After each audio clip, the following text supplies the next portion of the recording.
Welcome to the Family Research Council today. We're here to have a talk about a book with an author. His name is Dominic Sputo, and the name of the book is Heirloom Love, Authentic Christianity for This Age of Persecution. And I just want to take a quick minute or two to introduce him and give a little background about him.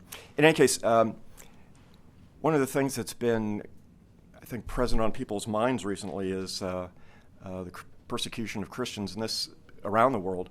And I think this really was sort of highlighted by some recent events, namely the two bombings of Coptic churches, one in Alexandria and the other one in Cairo, Egypt, where dozens of people were killed.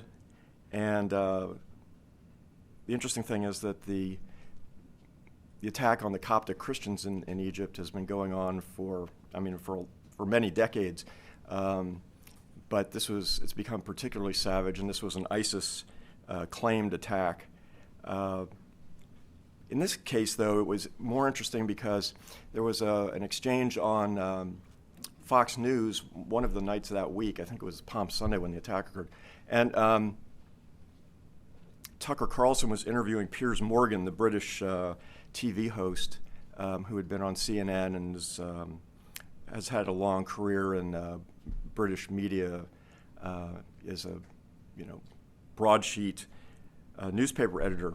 And what was interesting is I didn't know that Piers Morgan was a Catholic, but he came on and he really took the Christian church to task for not defending Christians who are being persecuted. And he sort of made the point that it's almost like we feel like we can defend all sorts of other people, but it's like, it's not cricket for us to defend Christians. There's something that's like not quite up to snuff if you're defending your own. And I think one of the things that's when you look at the Bible, and in the New Testament in particular, Paul was very concerned about Christians taking care of persecuted Christians and Christians who were in a bad way in various kinds of circumstances in life. And these are issues that Mr. Sputo will be talking about.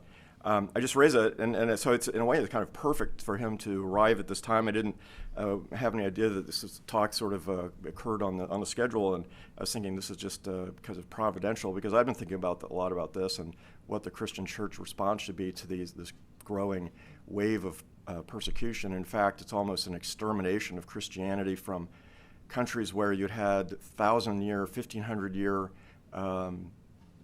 established churches like in Iraq, where these are some of the oldest churches in the world. We sort of tend to forget about this because in the 7th century, the Muslims took over those countries, and we don't sort of look at those churches in the same sort of predominant way that they were. But these were very, very important churches in the history of Christianity, and they're just being systematically eradicated. And this is not the only place in the world where this is going on, and he's going to talk about a major country where there is a lot of a huge increase in Christian persecution. So Mr. Sputo is the founder of Mute No More.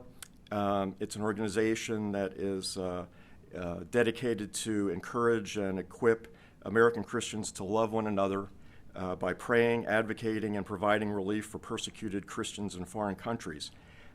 He lives in Orlando, Florida, and has had various roles with the National Christian Foundation, the board of directors of that, and was a pastor at Lakeshore Bible Church in Tampa, Florida, prior to founding Mute No More. So with all that said, and maybe too much said, why don't we have a good warm welcome to Mr. Sputo, and here's a copy of the book. Very bright tomatoey color, as he will explain, I think, if that's where he's going to go. All right, thank you.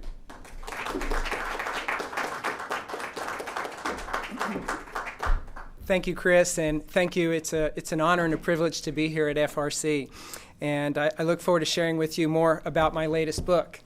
And in talking about my latest book, Wrong book. I'm sorry. I will be sharing with you also a little bit about Mein Kampf. As I talk about my book and I talk about trends in persecution, I want to share with you an update on some alarming trends in persecution and politics in India and some of the reasons why Mein Kampf has actually been a bestseller in India in recent years. But before I do that, take a step back and join me. Just consider Hebrews 13:3, where the Lord has told us to remember those who are in prison and affliction as though with them. I find this to be one of the more difficult commandments to obey. Not just because I'm ADD, but to remember them as though with them is a challenge. But at the same time, some of my greatest blessings have come at times when I did remember the persecuted. Persecution is the cross, and it's grievous, even when we see the cross from a perspective of suffering and death. But just like the cross, there's another side that's glorious where we see the resurrected Lord. And similarly, Jesus is alive, and perhaps nowhere else on earth is he more visibly alive than in the persecuted church. God shows up in the persecuted church in ways that oftentimes or rarely we get to see in the West. When I started on the journey that I'm going to share with you today, I read a book written by a pastor in the underground church in China. And the miracles I read about left me astounded to the point where I had to call a friend who was familiar with the underground church in China and ask him if these things were true. And then I had to pray. And I had to ask the Lord to forgive me because somewhere in my subconscious, I had put God in a box and said, oh, that's how God worked in the first century, and that's not how he's working today. And that's just not the case.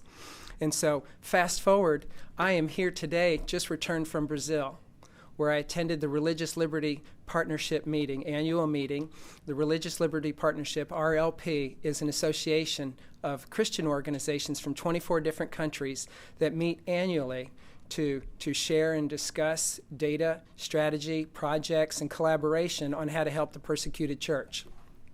And while there, we have an opportunity to hear from some phenomenal speakers. One of our speakers was Russell Stendhal, and I had opportunity to have dinner with Russell. Anybody here know Russell? So Russell is the American missionary in Colombia. He was kidnapped by Colombian drug warlords 5 different times. He was kidnapped by men who had slaughtered hundreds of pastors, but each time God saved his life. And at dinner, he shared with me, looking back, it's obvious God was just using me as the bait. But in that process of just suffering and death in the Christian church, God used Russell to save many of the drug warlords and to save many that were in the Colombian army, to the extent that you may hear now on the news that there's some peace negotiations going on between them, but in the mainstream news you won't hear that it's because many of them got saved and they realized they couldn't walk with God any longer and sell drugs and kill each other. They met in Cuba as a neutral place to begin the peace discussions, and they stopped and they realized we can't do this without Russell. And so they waited. They called Russell to come to Cuba from Colombia. Russell got all the necessary approvals, took him a little while, arrived, and he asked a 91-year-old man named Albert to join him. Albert has the gift of healing. Albert arrived, and Russell said, now when we get there, there's 2 of these guys that are crippled and maimed from war, and I want you to pray that God will heal them. And Albert said, I don't think I can do that. I've spent most of my life praying for the Christians that these men have been trying to kill. And Russell said to him, Albert, who healed them? You or God? Albert lowered his head, God. Russell said, why don't you just pray and leave it up to God whether or not he wants to heal them? And one by one, Albert came in the room. One particular guerrilla drug warlord had a leg that was shriveled up and maimed from a bomb blast. And Albert prayed for him, and in front of their eyes, God restored his leg. Another had a twisted and contorted spine and a back full of shrapnel. Albert prayed for him, and God healed him. It's just amazing what God was doing in Colombia, but through some atrocities that just grieve you. There's actually a movie written about this story, and it's on YouTube. It's called La Montaña, spelt like Montana. And there are already over 2 million views. I'd encourage you to see it.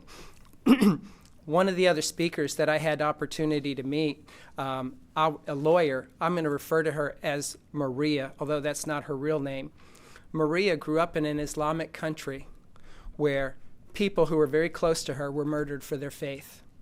Maria went on to become an attorney, and last year she was in Kurdistan, Iraq, and she was ministering to the refugees, and she met a young teenage girl who was ready to take her life. She was distraught.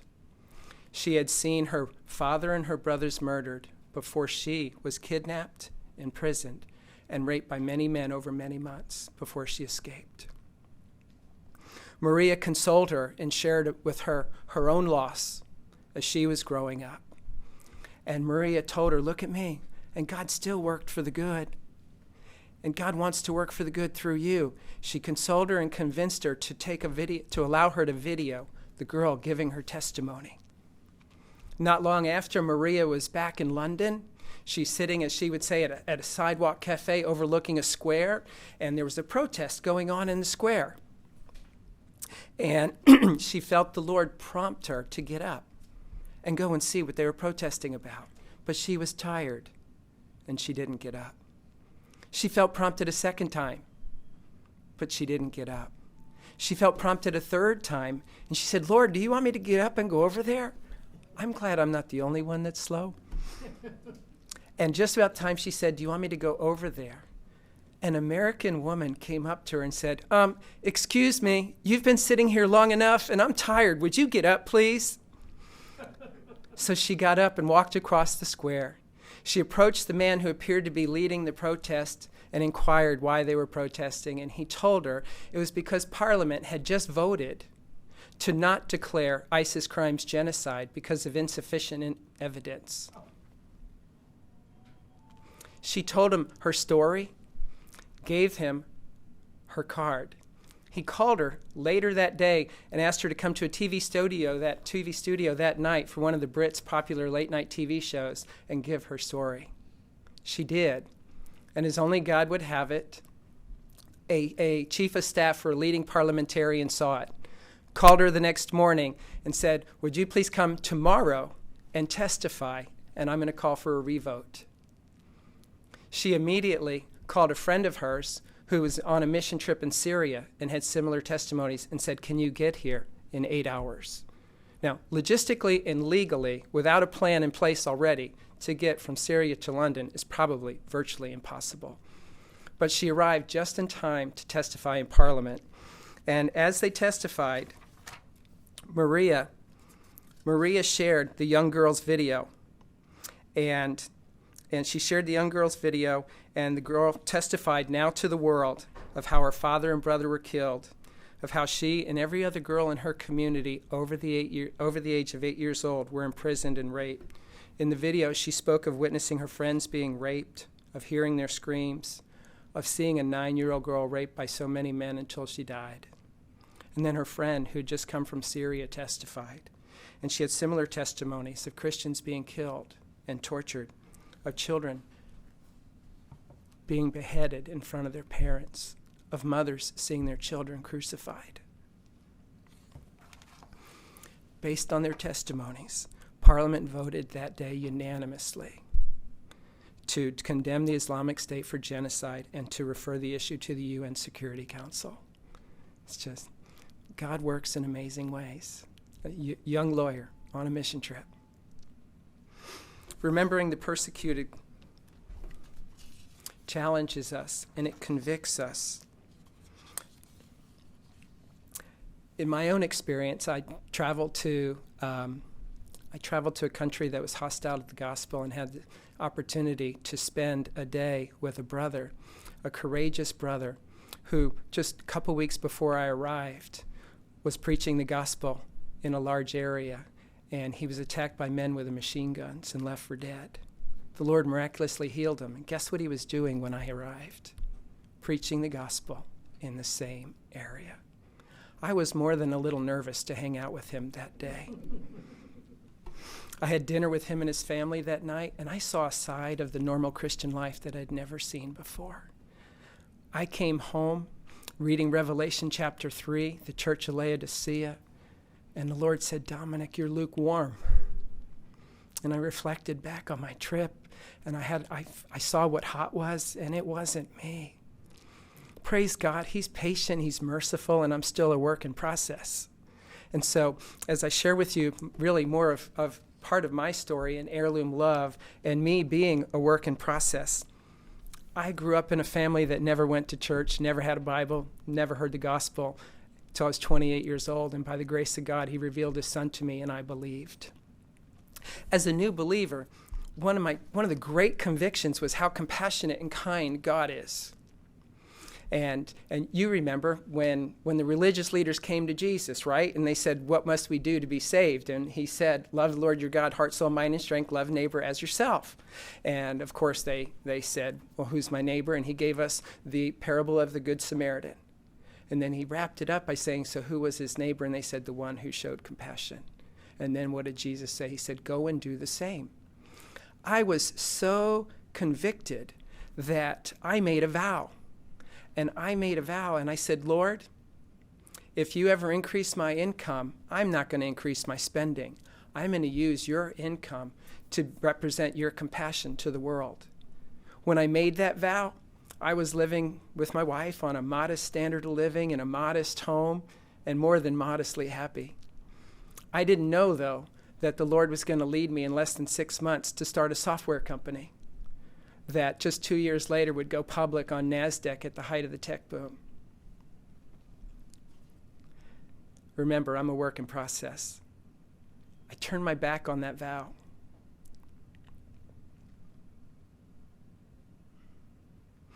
I gave 10% to our local church. I gave another 10% to charity, probably not out of a whole lot of compassion, but more trying to appease my conscience. But then life became all about me, and I started living large. One of the first things I did, my wife wasn't for it, so I say I did, was I built a large waterfront home that was 5 times larger than the home we were living in when I made that vow. We moved in that house, and just less than a couple months later, I was on a church camping trip and got bit by a tick and contracted Lyme disease. And even though we caught it within the first 2 weeks, didn't respond to antibiotics. I started seeing a guy in Connecticut. I was living in Florida, but he was supposedly the best guy for Lyme in Connecticut. And it wasn't long before he told me, you have a unique strain of Lyme disease that's not going to respond to antibiotics. We'll keep trying. And inside of 18 months, I was ready to die.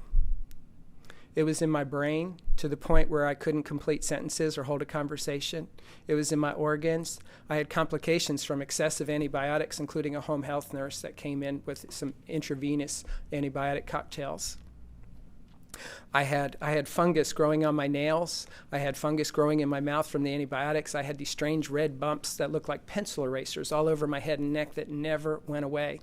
And I'm a relatively trim frame person anyway, but I weighed 45 pounds less than I do today. And doctors couldn't help me anymore, wasn't seeing any physicians, and thought my days were coming to an end.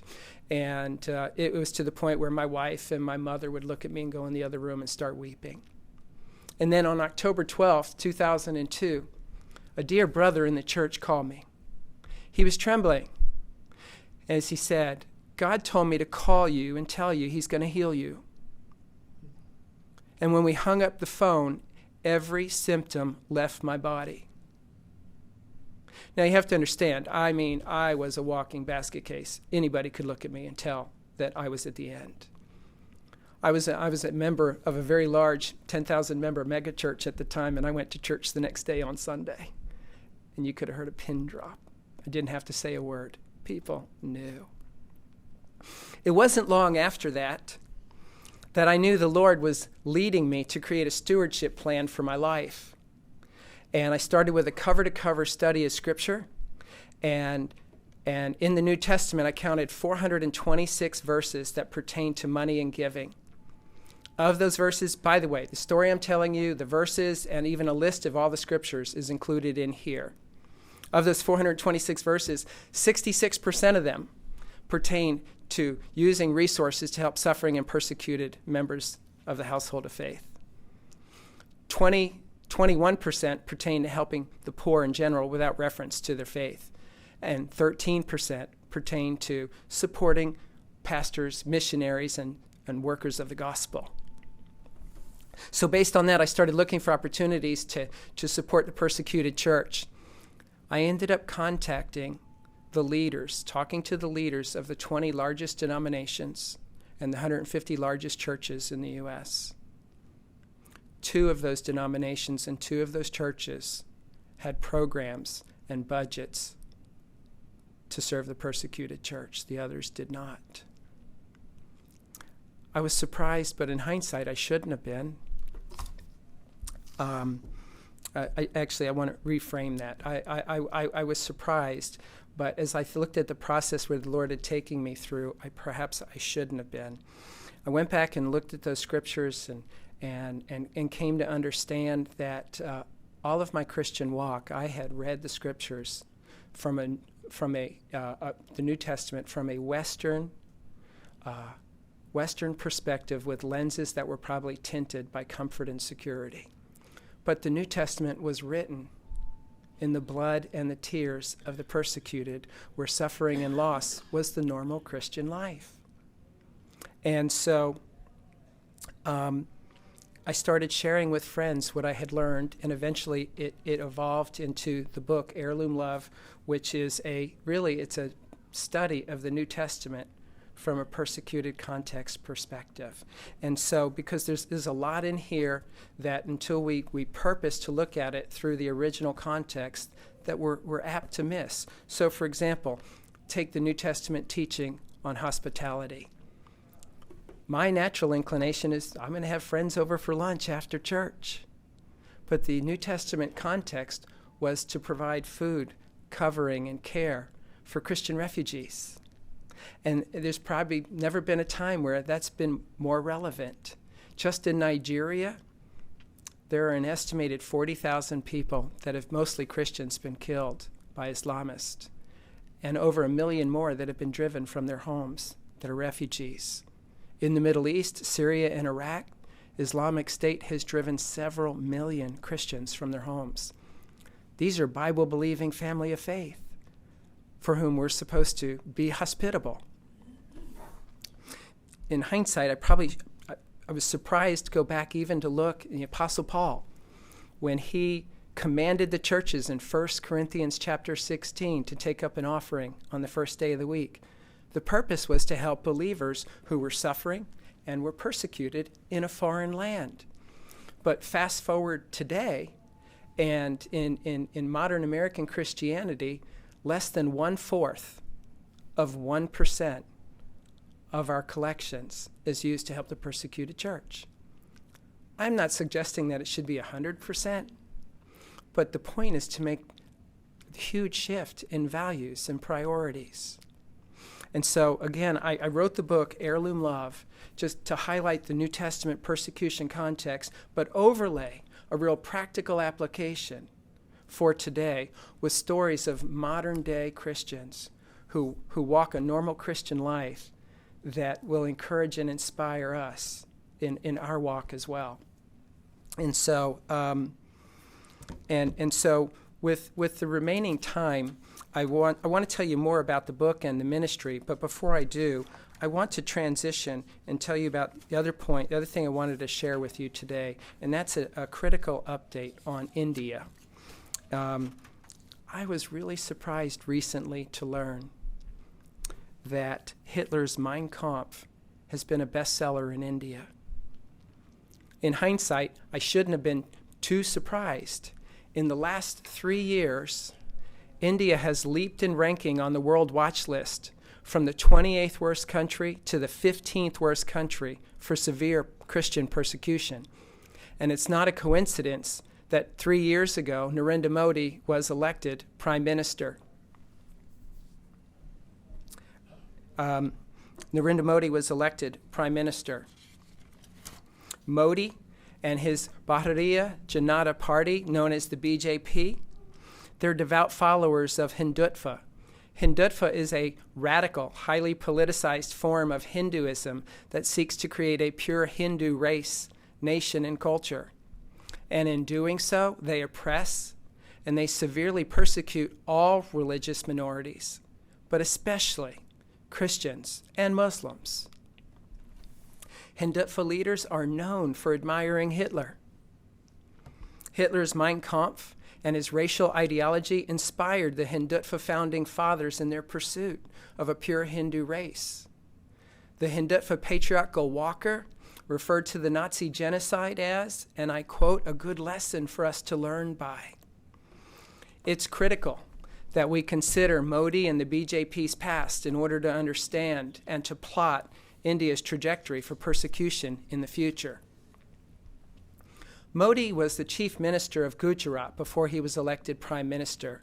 Gujarat, an Indian state with 62 million people, and when he was prime minister, the government's textbooks glorified Hitler and what they referred to as the achievements of Nazism. When Modi was prime minister, I'm sorry, my notes are out of order here. When Modi was prime minister, the U.S. State Department revoked his visa. He was banned from entering the United States because of his role in the 2002 Muslim genocide. At that time, Hindu nationalists brutally massacred over 1,000 Muslims and drove 100,000 more from their homes. After the attacks, the displaced people were relocated to state-run camps that reportedly, some of which didn't even have water and sanitation. Modi's administration refused to investigate the killings. They even defied a central government order to compensate the victims. They even withheld the victims' social welfare entitlements. Modi's administration was implicated in a massive cover-up for destroying evidence of the state's role in the violence. The India Human Rights Commission cited evidence that the killings were premeditated and that Modi and his government were complicit. To this day, Modi has not apologized or expressed even remorse for the killings. When Modi was chief minister, U.S. Congressman John Conyers and Joe Pitts called on the State Department to condemn Modi for repeated acts of violence against religious minorities. Congressman Conyers said, Mr. Modi has not been shy about proudly professing his anti-Christian and anti-Muslim stances, and he has actively sought to interfere in the practice of the Christian faith. Congressman Pitts said, the evidence is clear. Mr. Modi persecutes religious minorities. Our government should speak with one voice in condemning these policies and the actions of the Modi administration that has led to the death, torture, and imprisonment of thousands. Folks, that's Narendra Modi, the Prime Minister of the world's largest democracy. And the ruling BJP party isn't any better. The worst violence to occur against Christians in India's history occurred under the BJP leadership.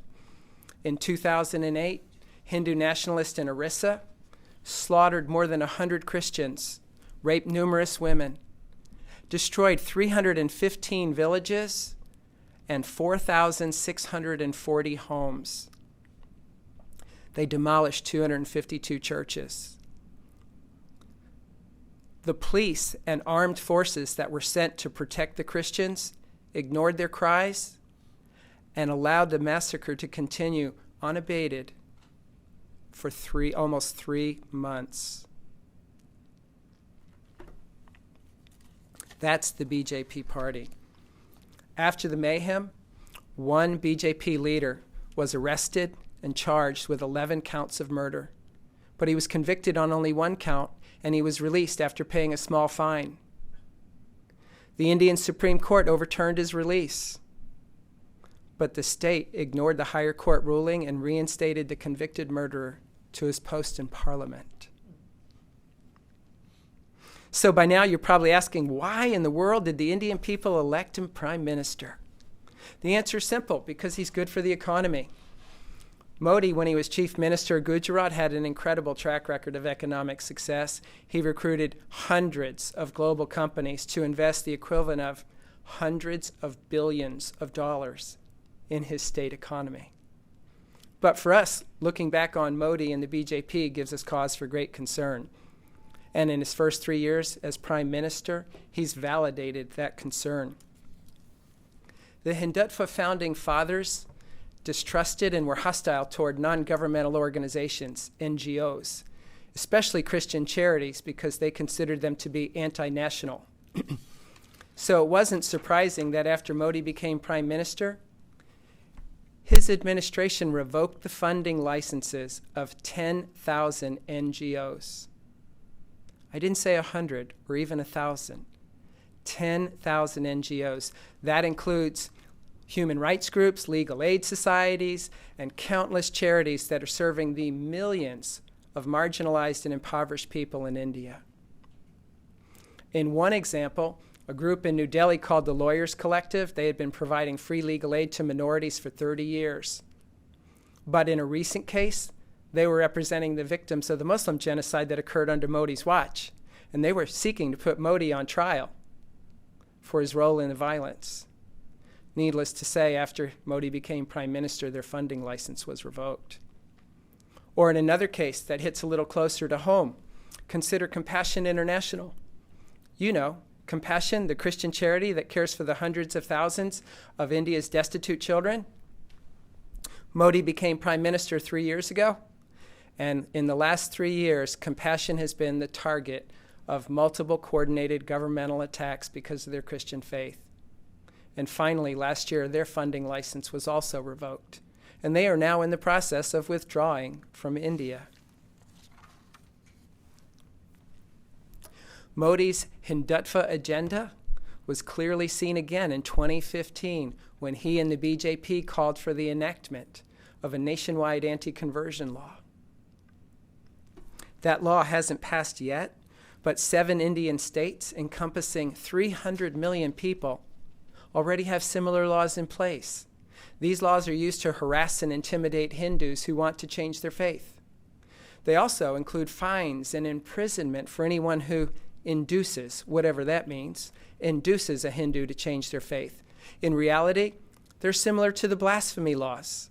They're vaguely worded, and they're used to legally justify hostility and false imprisonment of Christians. And Modi's leadership team gives us great cause for concern. Amit Shah is the president of the BJP. He's also widely known to be Modi's right-hand man. Shah has a history of being entangled in legal controversies, including having been arrested for murder, kidnapping, and extortion. In the murder case, there was only one eyewitness, and that eyewitness was killed by the police. And Shah was a high-ranking official over the police division that killed the witness. Last month, Modi appointed a fiery Hindu cleric to lead as chief minister Uttar Pradesh. Uttar Pradesh is India's largest state with 200 million people. If it were a separate country, it would be the 5th largest country in the world. This radical cleric, whose name is Yogi Adityanath, has a history of being arrested for inciting violence against non-Hindus. According to the Hindustan Times, he's currently awaiting trial on charges of attempted murder, criminal intimidation, and rioting. This is the leader of 200 million people state in India. India's Electoral College will be voting for a new president in 3 months. The BJP is expected to appoint Mohan Bhagwat as their candidate for president. Bhagwat is currently the chief of the RSS. The RSS is the ideological mother of the Hindutva movement and the BJP. The RSS is widely known for their disdain of religious minorities and advocating even the forceful conversion of non-Hindus. This is India's leadership team. So it's not as much of a surprise to see that India has leaped in the ranking on the World Watch list in the 3 years that Modi's been chief minister from 28 to 15. And the outlook isn't good. So what can we do about it? Well, number one is ask you to pray. But be careful what you pray. I prayed, Lord, do something, and I believe he impressed on me Proverbs 31, 8 and 9. Proverbs 31, 8 and 9 says, "Open your mouth for the mute, for the rights of all the unfortunate. Open your mouth, judge righteously, and defend the rights of the afflicted and needy." In other words, I believe God said, well, you do that, right? Amen. And so exactly today, 30 days to the day, on March 19th, I resigned from my corporate software world job vocation in order to pursue being a full-time voice and an advocate for our brothers and sisters who have no voice. I started an organization called Mute No More. You might say, Mute No More. Where'd that come from? Well, Mute No More is my story. It's about me opening my mouth for the mute. But Mute No More can be your story. It can be about you remembering the persecuted and lifting your voice for those who have no voice. But Mute No More is also about our persecuted brothers and sisters' story, because we are their God-appointed voice. So I would encourage you, go to our website, mutenomore.com. We present the latest in persecution news. We have a video library where you can meet our brothers and sisters and hear their testimonies firsthand of what life is like, a normal Christian life is like in many parts of the world. And it'll move and change you. We have a blog. The things I just shared with you today in the update on India are from my blog. And for those of you who like to go back and read the sources in that blog, you'll find links to all the sources confirming the information that I've shared with you today. And I would encourage you that if you're moved by what we shared today, I'd like to, before you leave, ask you to sign up on a sign-up sheet, and we can put you down to receive email news and updates, persecution news and updates going forward in the future. And for those of you who are watching online, you can go to mutenomore.com and sign up as well. We are in the early stages of planning an advocacy program to lift a unified voice on behalf of our brothers and sisters in India, more preemptive, more proactive, as opposed to waiting and it becomes reactive. And so if you'll sign up at mutenomore.com for updates, you can get updates on our advocacy program, and as the Lord leads you, hopefully participate. What else can you do? I would ask you, take the link. FRC graciously, you're going to post this online. Take the link and send it to 5 or 10 of your friends and tell them there's an important update for them on the body of Christ and their needs and what's happening in the news in India. You can buy a copy of Heirloom Love on Amazon.com, and you can go to our website, heirloomlove.com as well, and we offer quantity discounts for anybody that want to buy more than a few copies. I'd ask you, are there any questions?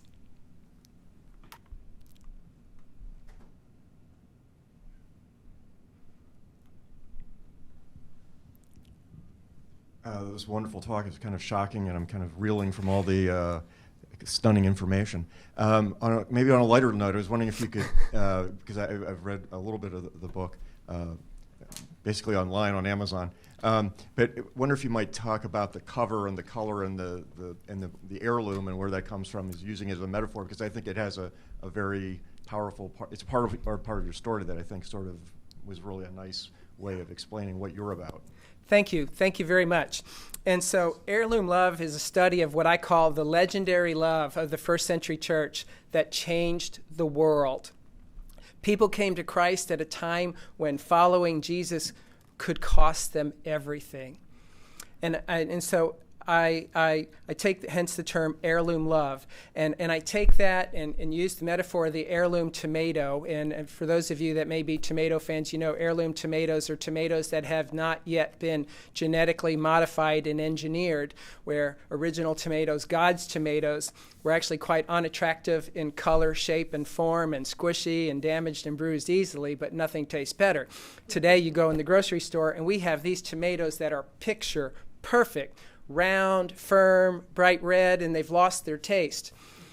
I make the analogy that in today, in our modern Christian culture, that maybe through our programs and our engineering, we might have lost some of that distinctive flavor and taste that would bring people to want to come to Christ, even if it were going to cost them everything.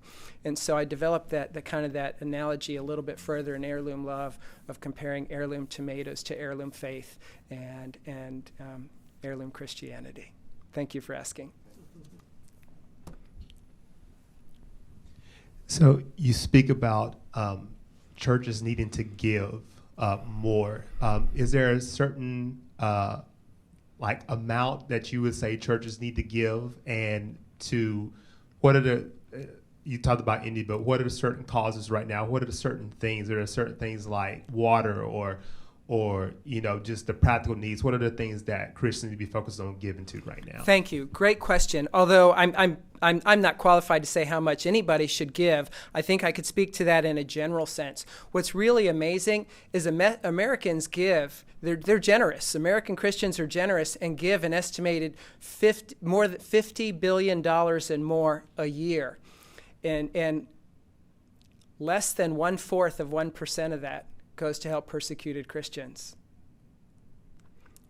If we were to double that, we would have an amazing impact. But perhaps more importantly to your question, when you take the realm of the total need of the persecuted church, and I'm just speaking kind of in a very broad level, it's not that great when you compare it to $50 billion.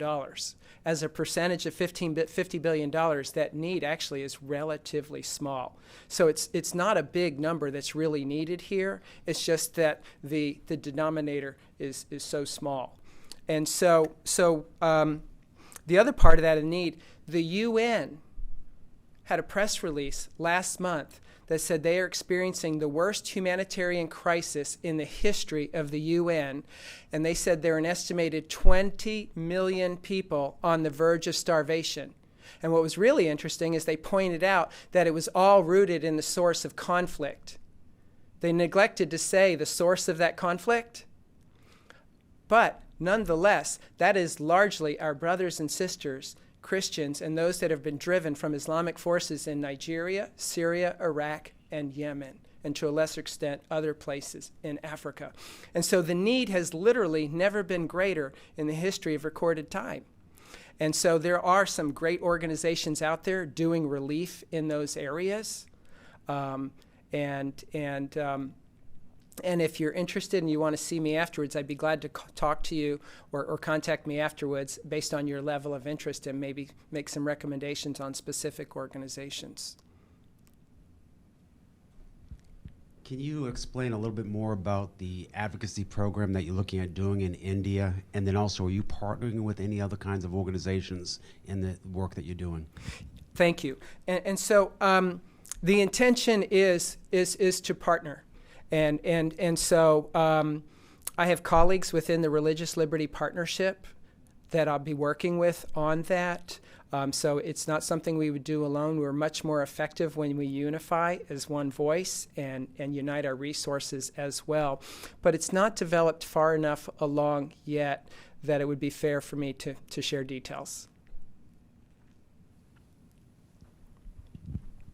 You touched on this a little bit, but I was just wondering if you could expound on it. Some is, we need to pay attention. This is such an important thing. I found that God really spoke that to my heart. I needed to do that, and I started signing up for alerts and things like that. Then when I did that, it can seem overwhelming at times, just because it's so prevalent internationally. And I was just wondering what advice you would give as one person on where do I start when I want to get involved. It is overwhelming, and sometimes it can be depressing. I remember reaching a low where just feeling like I wasn't making a difference. And so I would encourage you, ask the Lord to give you a particular country, maybe even a region in that country, and just allow Him to burden you with specific needs and how to pray for people, his people in that area. And maybe you can find videos on our website for that region, for that country. You can find news on that country, because the more you come up to speed, the more effective your prayers are.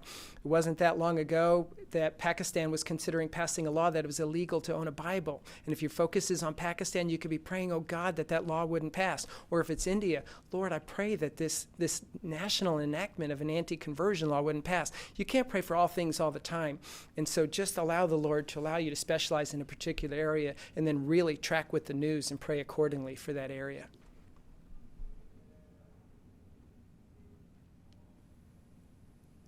Others? Just want to make a point. There's when you make reference to the sort of the reintroduction and the devotion of people to Mein Kampf, there it is.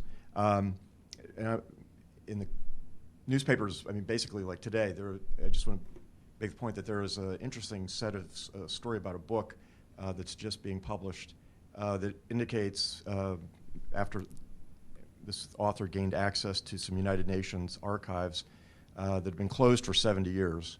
And they were recently opened, and he was able to get access to them. That essentially the Western powers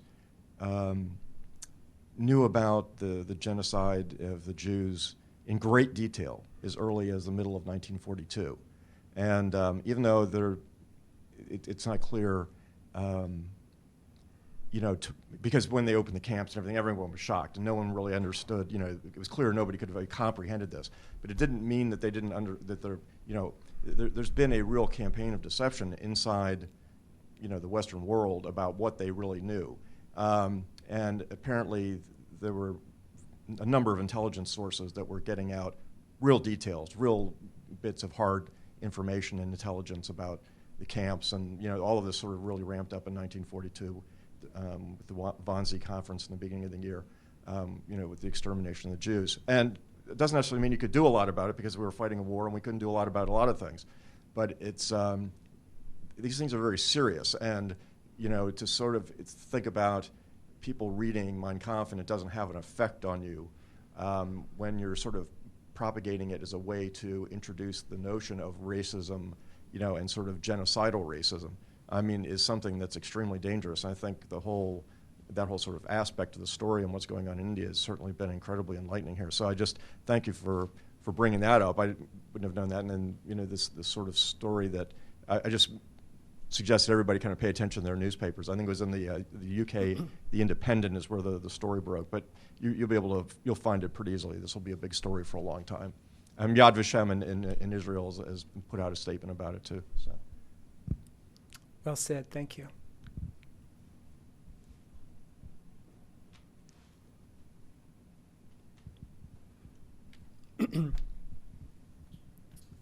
Thank you very much.